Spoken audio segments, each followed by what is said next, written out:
And thank you all for participating tonight. What I want to do is share with you 5 lessons in foreign policy. These were things that are very specific to my time in office and things that I feel are important lessons that I took away from the work that I did. My 5 issues. The first is perhaps the most obvious of all, which is there is no issue that we face in the world that we can deal with alone. It doesn't matter how big the country is, the continent is, how developed and advanced we may feel that we are economically or even democratically and politically, we can face none of the issues that really matter on our own. And that's because of the interconnected nature of the world in which we live, and just the very nature of the way in which our lives work. If you think about the pandemic, you have perhaps one of the greatest examples of all. Sorting the pandemic, dealing with the vaccination of an entire planet, working out how to secure for ourselves a future beyond it, requires collaboration.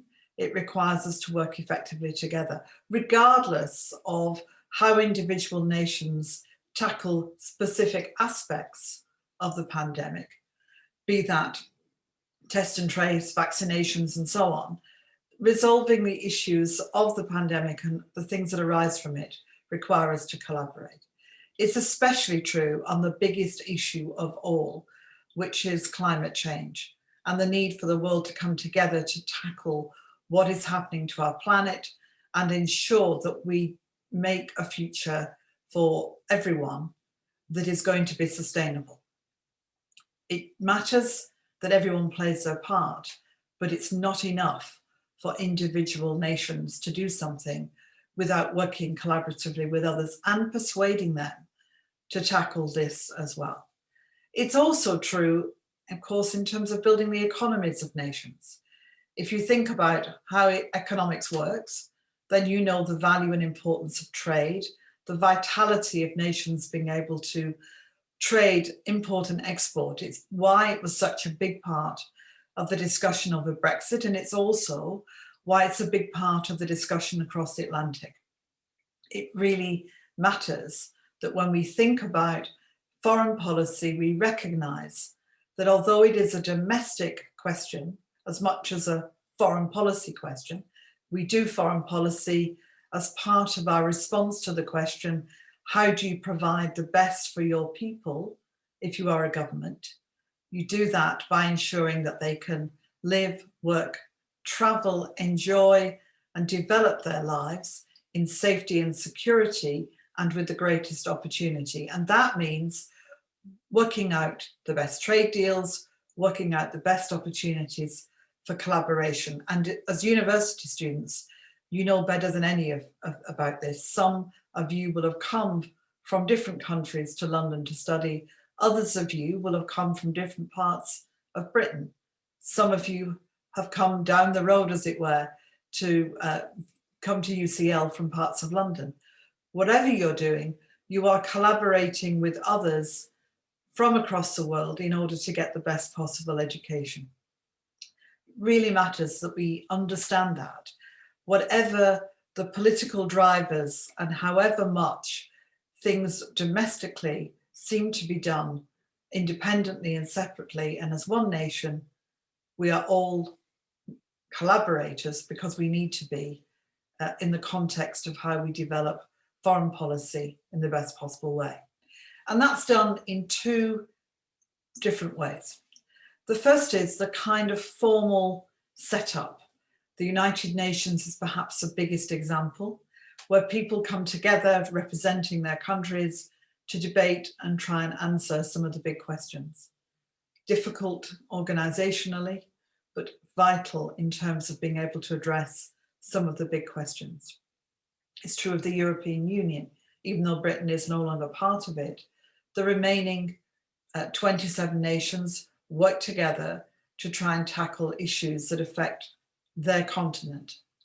Yeah. It's true in terms of what happens in NATO. It's true in terms of what happens in the ASEAN countries, in the Arab League, in the GCC, different organizational structures that are set up specifically and deliberately to bring that collaboration together. But the other way of doing it is to do it more informally. When you're faced with a crisis in foreign policy, you're often trying to gather around you people who are like-minded, people who want to address the problem that's being faced, whether that's the crisis in Syria, whether that's what was happening in Libya, whether it's conflict and concern for what was happening in parts of Ukraine, whether it's trying to address a more general problem. You bring together people informally. And the difference between the two, I'm sure to you, is very obvious. But it is about when you bring people together formally, you're able to build deeper, stronger, value-based ways of working that are sustainable over time. When you bring people together on one issue, what you're doing is really addressing purely that issue. It's important, but it's not necessarily a demonstration that with the people you're collaborating with on that issue, you have much in common on other issues. An example of that for me was working on the Iran negotiations when I led them, as you know, for 4.5 years, where we worked with the P5, the permanent 5 members of the Security Council, China, Russia, the US, France and Britain, +1, Germany, because the original work with the Iran negotiations had been done by 3 European nations, France, Britain and Germany, and then added to by the other 3 permanent members, China, Russia and the US, E3 +3, P5 +1, the 6 nations. The point about that was it was countries working together with the EU as coordinator, chair and lead on many of the negotiations in order to address that specific issue that was a big issue for the Security Council, arguably a big issue for the world.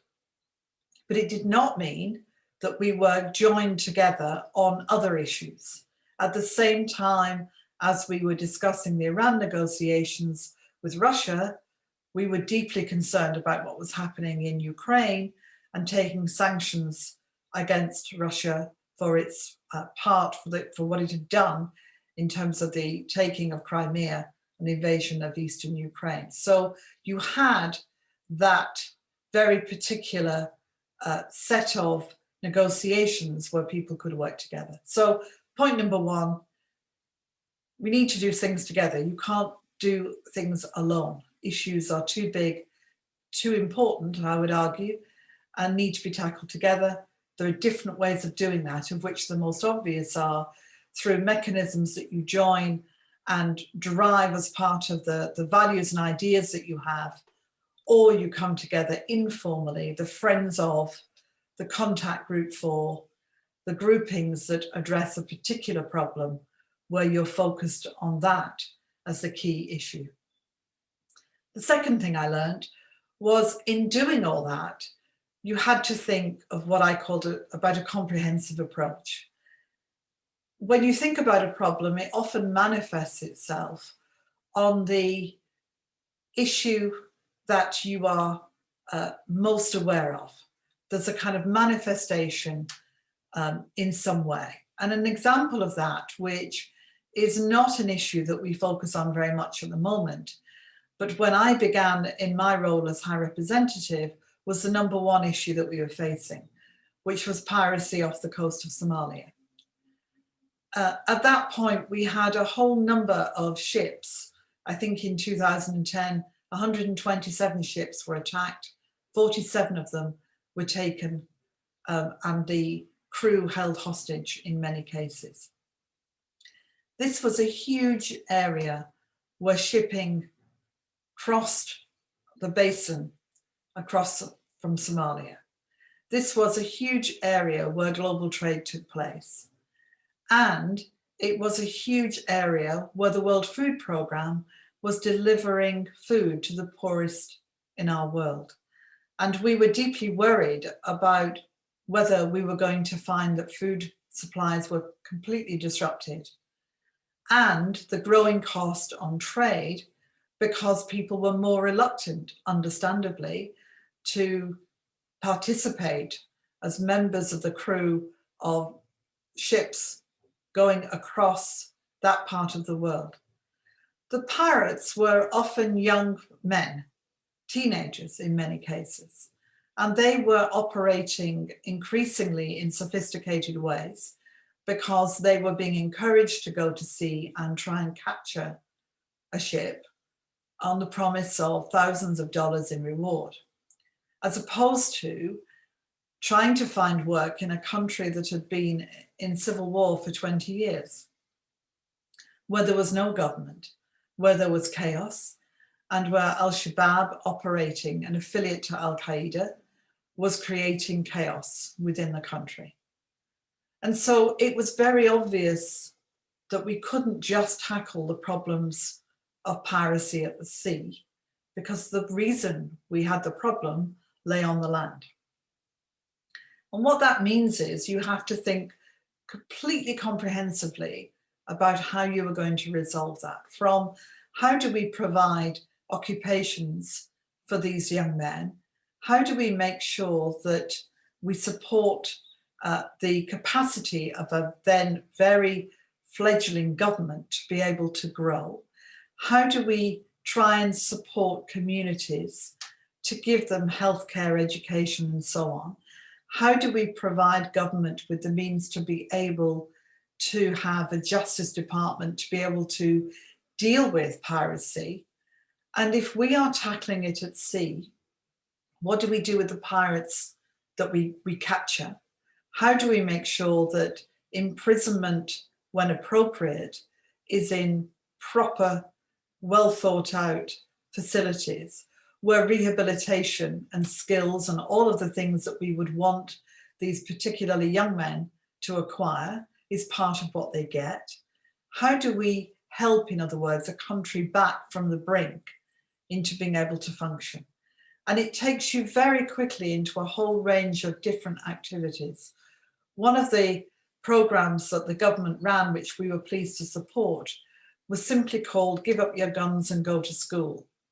Because what we know about young people, particularly those who are growing up in places of great chaos, is that they very quickly can be taken to become the next generation of those who are prepared to go to sea, in this case, and become pirates, or get caught up in warfare. And the important thing is to provide them with an alternative, of which, as you all know, education is absolutely at the core, absolutely vital to supporting that next generation. So being comprehensive and finding a comprehensive approach to solve a problem that may manifest itself in one particular way is really, really important and needs to form the basis of how foreign policy operates. My third point comes on from that, and I've sort of mentioned it already in the other two, but I call it economics meets politics. When Mohamed Bouazizi took the terrible decision to set fire to himself in Tunis and to start what became known to many of us as the Arab Spring or the Arab Awakening, it was because he was unable to resolve a problem to do with his permit and be able to feed his family and support his family. When we talk to many of the young people in Tahrir Square in Cairo, or to lots of young people across Libya, across the beginnings in Syria, across the swathe of countries who were being faced with dramatic change and dramatic desire, really, from people for change. What we heard over and over again from these very young populations was the lack of opportunity, that there was no prospect of them being able to get jobs, many of them highly educated young people. and that what they wanted was what everybody wants. They wanted peace and security. They wanted to be able to have a home. They wanted to have for their children the prospect of growing up, going to school, and having opportunity. And they wanted to be able to provide for themselves and their families. What you discover over and over again working in foreign policy across the world is that economics is a huge part of what drives not just the economy of a country, of course, but is the driver for how people think about what they want in the future. And if you ignore the economic side, then the politics, in a sense, doesn't really fit in the way that it should. What we were trying to do was develop opportunities to get foreign and direct investment into countries. And that meant considering a very fundamental part of all this, which is the rule of law. The rule of law matters for all sorts of reasons that are obvious, I'm sure, to you. But in this particular context, it matters because if you're going to have people provide jobs and opportunity, if you're going to get people to set up factories or to build roads, if you're going to get people to be willing to invest in what's going on in a country, both inside and from outside the country, then you need to show that the rule of law applies, because otherwise they simply will not do it. And making sure that those laws work well really matters. After the earthquake in Haiti, I spent time talking to members of the government who'd survived this extraordinarily terrible event where hundreds of thousands of people were killed in a matter of seconds, and where the center of that country was completely destroyed. And going into it a few weeks later, you saw the consequences of a natural disaster in a poor country where you knew that the possibility and the prospect of rebuilding was going to be extremely hard. And part of that work that we were doing was trying to work out how to bring greater prosperity to the country, greater opportunity to rebuild, to be able to provide the population with jobs and a future in the best possible way. And a lot of the discussions around it came down to very practical things, like Haiti produces fantastic mangoes, but they don't travel well. So how did we take this fantastic product and perhaps use it differently? I use the example of a mango chutney factory, that if you make mango chutney, it travels well. You provide jobs by the production of everything, not just from moving the mangoes from their raw state to chutney, but the jars that they're in, the labels on the jars, the lids on the jars, packaging, marketing, selling, the processes of getting them from wherever they're produced to the place where they will head out to another country, to another market, and so on. The whole production line and the roads and infrastructure that you need to go alongside it, and the rule of law that makes investment flow into the country to enable that to happen. These are small examples, but I'm trying to express to you the broader point that when you think about foreign policy, you need to think economics, whether it's trade and the possibility of supporting nations through helping them to trade effectively, helping them to make their products meet the standards that you need in your country, or the kind of products that will help them not just sell their raw materials, but benefit from making something that is an end-to-end production. So economics meets politics is a big part of that. The fourth point is what I call deep democracy. When we witness countries going through turmoil, you're very conscious that at the heart of it is often a desire to have a strong democratic future. But building democracy is a difficult and challenging job. It takes time, and it's not a question of getting from where you are to a destination by a straight line. You look at how countries get their democracies to function well, and you'll see the length of time. In Britain, it took us over 1,000 years, or nearly 1,000 years, to get from Magna Carta to where we are now. And it was only in that last 100 years that people that look like me were allowed to vote, women. Democracy is a process that takes time, and the road often meanders around. It moves around before you get there. And you need to build it deep, as I describe it. Often, when you talk to people who are looking for democracy, they understandably talk about elections. And I would often say elections are really, really important. Not only do you elect a government or a person, but 4 or 5 years later, you have the right to say goodbye to them and get rid of them by democratic means. Saying no or thank you very much, but goodbye is really, really an important part of democracy. And it's often why those who get elected who want to stay in power forever try very hard to get rid of it, because they know that that is the most fundamental element of a democracy. But it's not enough. It is the cherry on the icing on the cake. The cake is about all of the infrastructure that enables you to have that democracy. So it's things like a free judiciary, judges who will decide that an election has been done properly.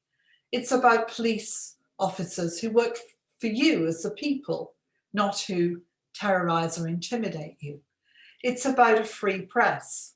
It's about civil society and NGOs being able to operate.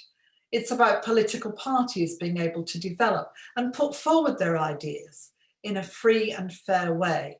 It's about having a ballot that is not rigged. It's about all of those interwoven elements of society that build into this broader context of democracy. And it is the tree that you deeply root in your society, so that when the wind blows and things are difficult, it doesn't blow away. It's rooted in your society. A young man I met in Libya when I went into Benghazi after the war said to me, he'd been in jail for 7 years and he was then running a newspaper in Benghazi. And he said to me, you know, I want what you have. You have democracy as a way of life. What he meant, I think, was I don't have to think about it. It is part of our society.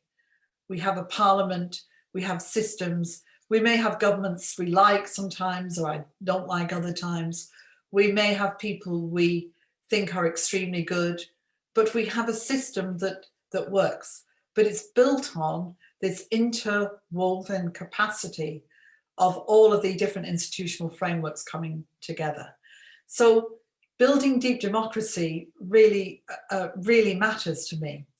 It's the experience that we'd had all across Europe, that if you want to try and build towards tolerance, towards peace and prosperity in a country, you need to have deep democracy. And if you don't have that, then it's significantly harder if it can be done at all. So my number 4 point is, it's not enough to talk about elections, it's about all the other things that go alongside it, important and strategic though elections are. And it's really important to help societies develop all of those different elements so that you can have a democratic framework that will allow them to develop further. So deep democracy. And then number 5, after which I'll stop and we can talk together, which is about the value of mediation and negotiation. It's extremely important, and I would argue more so than ever, that we find ways to use our capacity to mediate and to negotiate. In my time in office, I did both. I negotiated with the Iranians. I negotiated in different places across the world. And I mediated, in a sense, between Serbia and Kosovo, giving them an opportunity in a safe and quiet space to have the conversation that began the process that is far from finished of trying to work out a way to normalize their relations. The point about mediation and negotiation that I really want to make to you is that, well, several points really, that it takes time, it doesn't always work, and it often has to be done quietly. And in a world where we have 24-hour news, we have Twitter, we have Instagram, we have Facebook, we have all of these different things that demand what I call the constant stream of photographs and ideas and things, then doing things quietly and off camera often seems to the world as if not much is going on. And we've got to, in our thinking about foreign policy, beyond the statements and the importance of the photo opportunity and the value of being seen to be on the ground and be doing things, to recognize that diplomacy is often about doing things that are not obvious and sometimes are never known about. Some of the most extraordinary diplomacy I've ever seen are from people you've never heard of and that I will probably never see again, in quiet corners whose photographs are not out there and who are doing work every day to try and resolve problems that we face. They're doing conflict prevention, they're doing crisis management, they're doing ways of resolving a problem, ending a war, developing the peace. And so I wanted to make the point to you that in our sort of world of people constantly looking for the photograph or the story, that there are many, many stories that are going on right now, today, as I speak, of people doing extraordinary work in quiet spaces that will change our future for the better. And it matters because diplomacy and mediation don't often get the headlines or are sometimes criticized, not about people individually, but if you're not doing something and being seen to do something, then the world says you're not doing anything. And it's quite important that as you think about diplomacy, you recognize that it will be often done in ways where it's not really understood that it even happened. I forget who, somebody very famous said, you know, you can get a lot more done if you're prepared not to take the credit.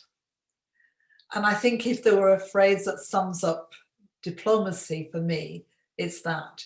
The people who hang back from the photograph when the politicians have to be in the photograph, and we understand that. The people in the background. So next time you see a photograph of the end of a problem, look at the people standing in the background, because they're probably the ones who, for you in the Diplomacy Society, should be your real heroes and heroines. Thank you very much. So I did make the difference between politicians and, if you like, diplomats, because politicians, good or bad, whether you like them or not, will always have to do things much more in what I call daylight, because the expectation on them is completely different. They are required to kind of get on with things and be seen to be getting on with things in a very sort of overt way, a very open way.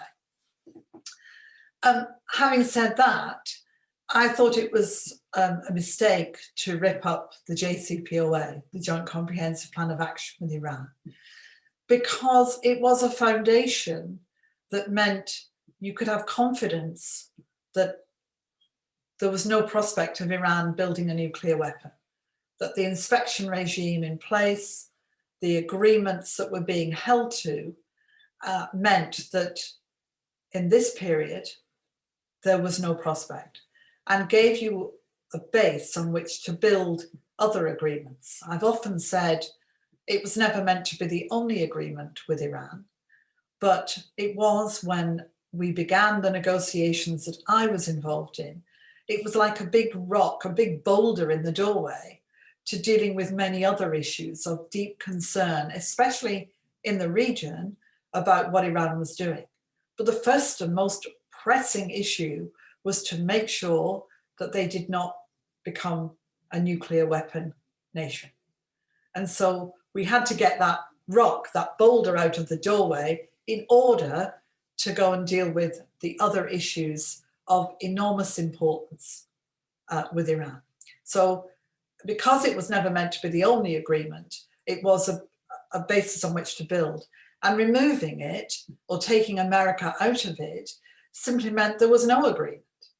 And that the people who'd broken that agreement were the people who had committed themselves to being part of a multilateral group representing the United Nations Security Council, leaving Iran as the country that, of course, had stuck to the deal, which made it even harder, I would say, to start talking about other areas of concern, because you could never get beyond the fact that they had, stuck to the agreement and we had not. So I think it was a mistake. And I hope and know that the people working with President Biden are people who've got long experience of this. Many of the team that I worked very closely with are now in very senior positions in the administration and know very well how to conduct these negotiations. So I'm hopeful that they will be able to start the process, bearing in mind that you may not necessarily quite go back to where we were because things have moved on, and that a longer term discussion and a longer term agreement is now, in a sense, well, let's just say there are 4 years for an American president before you get another one. And so in a sense, trying to get a longer term commitment with the US will be, I think, part of the discussion that needs to take place. That's a great question. So I think one of the things about diplomacy is building the right kind of relationships with the people that you're dealing with. And it's especially true in negotiation. This is not about revealing your hat, explaining what your bottom line is, or giving away your negotiating position. But it is about developing a level of trust, often with people that you have nothing in common with, whose ideals and ideas you dislike very much, and who are potentially, from your perspective of your country or your organization, prepared to do damage to the world in which you live. But you still have to, in my view, be someone that they can believe in when you say what you believe to be true. So my view is that you should be a diplomat who, when you say no, you mean it. When you say maybe, it's because you're not sure, but you're prepared to look at it. And if you say yes, it means it will happen.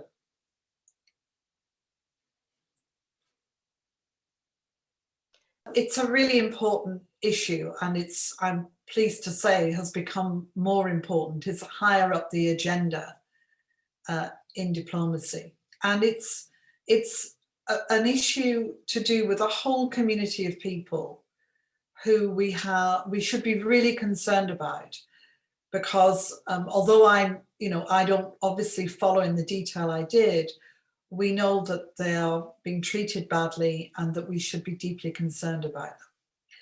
And one of the marks that tells us, one of the marks of whether we should be deeply concerned, is just how much the people that you're asking are not prepared to give you the answers you want. It's often the best way to discover what's happening is if people have nothing to fear or to hide, then why shouldn't you be able to go and look at things openly and clearly? Why shouldn't other diplomats be able to go in and talk to people from that community? The Ouija community deserve to be able to meet with people particularly those in the diplomatic community may be able to help. It is vital that it becomes part of the conversation that you have with China. And I'm always for dialogue and trying to find ways to engage, if at all possible, rather than for trying to find ways to isolate. So I'm very much in favour of a dialogue with China and an open dialogue with China. But I'm very much in favour of China understanding the concerns that we have for this community and putting the pressure on to show that we are not prepared to back off from that concern. It's often, again, back to my point about diplomacy quietly, it's often the case that when you first raise an issue, or when we're first aware of an issue, of what's happening to people in a particular part of the world, it feels to those who are deeply concerned that nothing happens. We make the same point over and over again and nothing changes. Diplomacy is not always quick, but it's also my experience that if you are consistent and determined and are prepared to use the right kinds of pressures, are prepared to make it a little bit uncomfortable, are prepared to make it clear that you are not going away on an issue, you are much more likely to be able to get things to move. It may take time, which is tragic in many circumstances, but it's what you have to do, is be consistent, be determined, and be prepared to put pressure on. But it's also about finding the right tools in the toolkit that are going to make a difference. And one of the problems I think we have at the moment is the toolkit is mainly using sanctions, which are really important. But sanctions are not an end, they are a means to an end. You sanction an organization or a person or a country in order to get them to do something. And we have to be careful that we don't use sanctions to say, right, we've sanctioned them, we're done. We're not done. We're not done.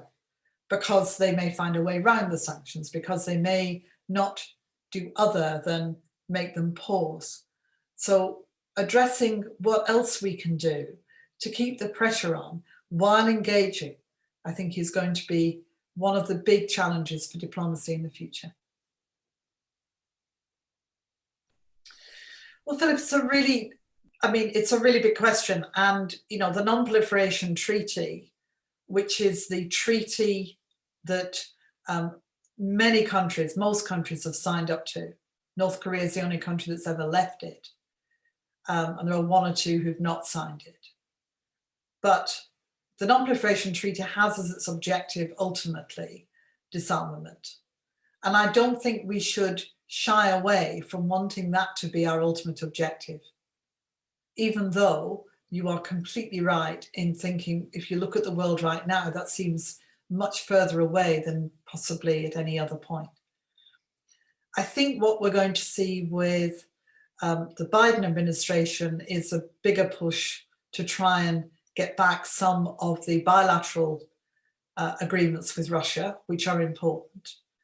I hope that we'll see the UN start to push a bit harder to try and get countries to start considering even more than before how to move away from looking at nuclear weapons as a possible answer.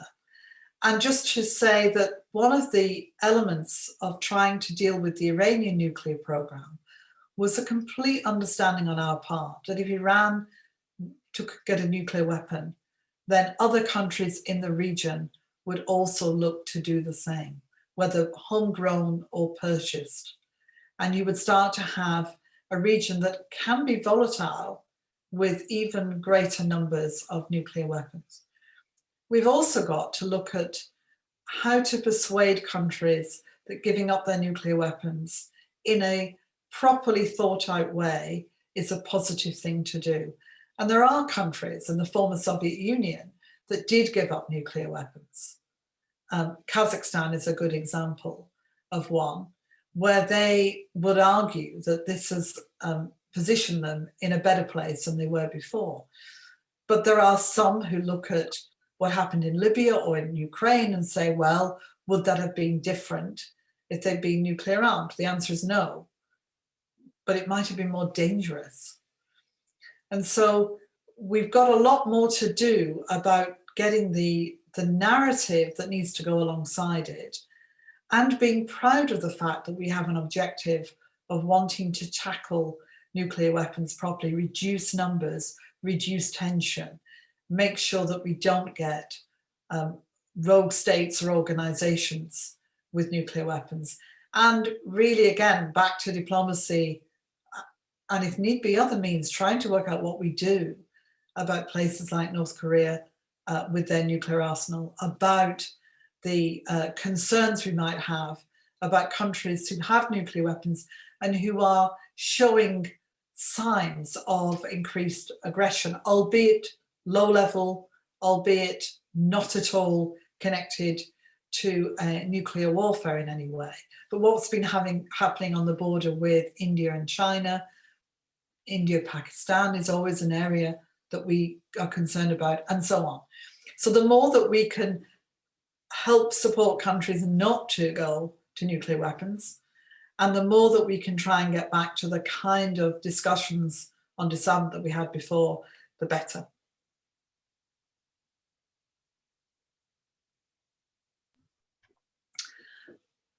So when I do, and I do lectures on negotiation, I do it as part of a 10-part, which I won't give you tonight, but 10 parts of things to do with negotiation. And number one is always decide what it is you're trying to do and stick to it. And that may sound ridiculous, but it is always the case in mediation and negotiations that other issues creep in, or people try and throw them in. Again, on the Iran negotiations, those who criticize the agreement often talk about things that were not part of the agreement in the first place. They were never meant to be in the agreement, but because they're not in it, it's a reason not to like the agreement we actually had. So the best motives and processes and the best ways that mediation and negotiation work is being absolutely clear what it is you're trying to do. What are you trying to achieve? In Serbia and Kosovo, we were not trying to achieve the ultimate objective for Kosovo of recognition by Serbia of Kosovo as a nation. Not because that wasn't important. My goodness, how important could it possibly be other than the top of the list? But we were trying to make life easier for a group of people living in the north of Kosovo who looked to Belgrade, to Serbia, as their natural home, but who found themselves in this country called Kosovo, and where there was trouble all the time, conflict, unhappiness, stirring up of difficulties. So deciding that we were focusing only on that, how do we make their life easier? By a process of sorting out border gates and all sorts of very practical things really mattered. And the best mediators know that they've got to keep people focused on what it is you're trying to do, be realistic about how you achieve it, and guide them without telling them what to do. And that's really important because, again, in my experience, if you have two parties, could be more, but let's, for argument's sake, say two, who are fundamentally opposed to each other, may have been at war for a long time, and the level of hatred and anger and grief that can come out in a mediation is extraordinary. When they confront each other, if you provide them with your version of events, it gives them an opportunity to join together against you. And that I've also seen happen. It means they don't have to address their own problems because they can just yell at you instead. So it's really important that mediators stick to what it is they want to do and get the people they're mediating for to own not just the problem, but the solution. To explain to them over and over again, You have to go home and sell this, not me. It has to be an agreement that you can live with. And it takes me just one sort of additional point, that very often it's about finding the win-win. The world is littered, and history is littered with conquered nations who resent bitterly what happened to them. The world is littered with people who felt they got a bad deal. And how you get a really good negotiation to work is when both sides, or all sides, feel they've got enough. That they can go home and say, yeah, okay, I can sell this. And don't feel that they've simply been squashed and put upon. It's not always like that. Aggressors have to be dealt with. You know, I'm not saying that there are not circumstances where you have got to defeat in order to bring order. But it's often what happens later in those circumstances. And in a real mediation, it's about people feeling that they've got enough. Not that they've won necessarily, but that they've got enough. And one of the problems in the political world is that sometimes for people, win-win isn't, they don't want that, they want win-lose. So again, you can be criticised because everybody feels they've got something, because people say, well, why should they have anything? But if it's going to last and be sustainable, the best mediated solutions have to be ones that people can go home with their heads held high and say, it's enough. But Serbia, Kosovo and the renaming of lakes and what happens on the borders. So one of the things that I've tried to do in my career is not get hung up on what suggestions people have for what they call things or ideas that I may think don't work or create problems.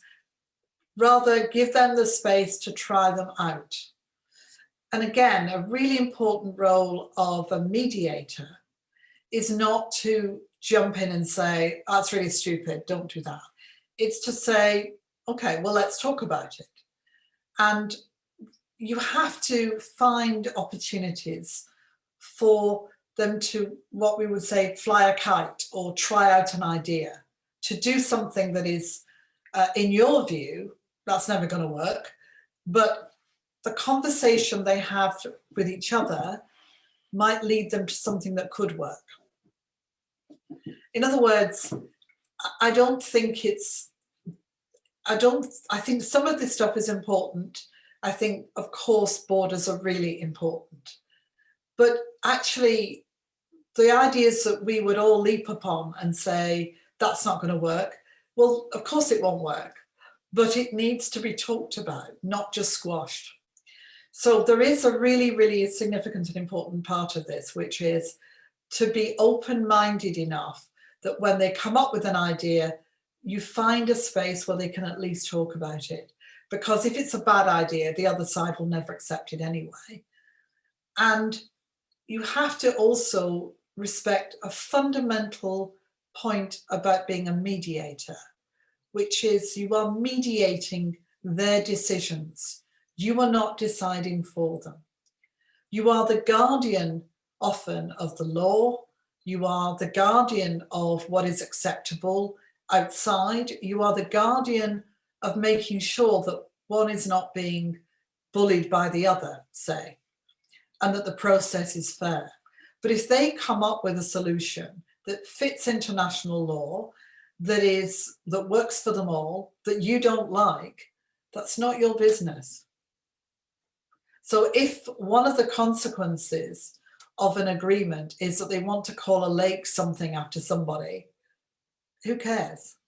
I'm not saying they will or they did. I'm just saying you have to be aware that it's not down to you. It's your job to make sure that this works well and that people will be better off at the end of it, if you understand what I mean by that. It's a really difficult job being High Representative.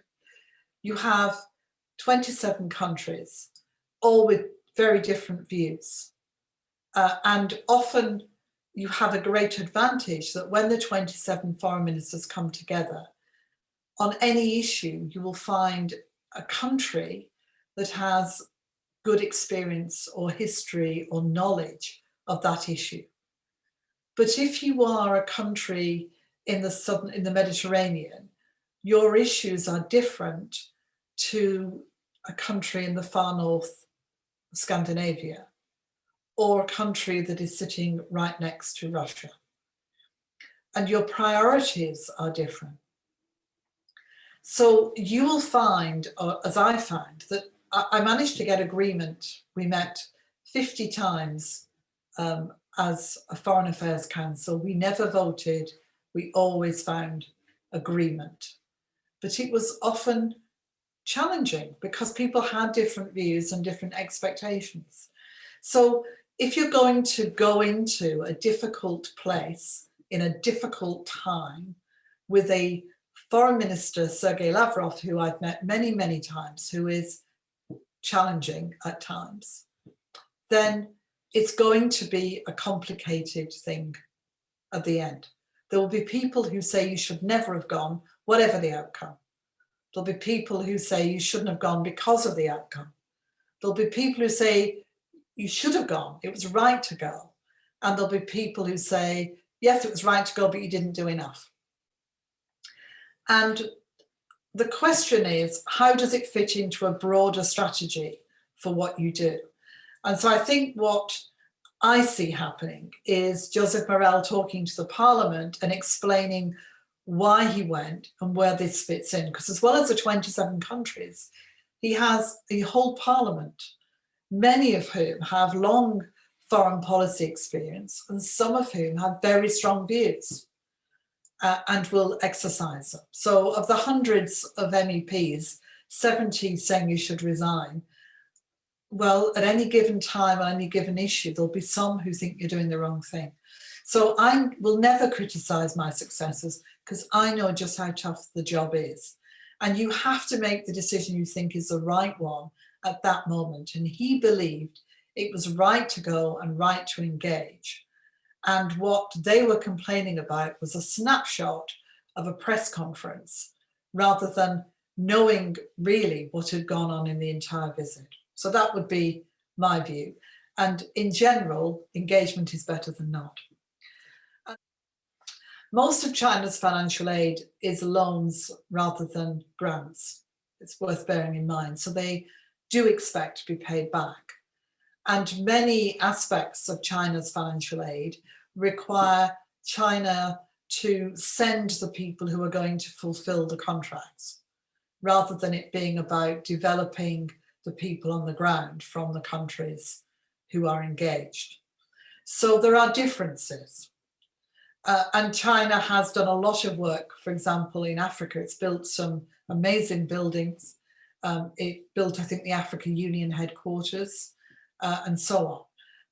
So the question is, how does the European model, the Western model, if I call it that, play into this? I think, number one, it's got to be part of a broader strategic approach, which is the promotion of democracy, deep democracy, as I've described.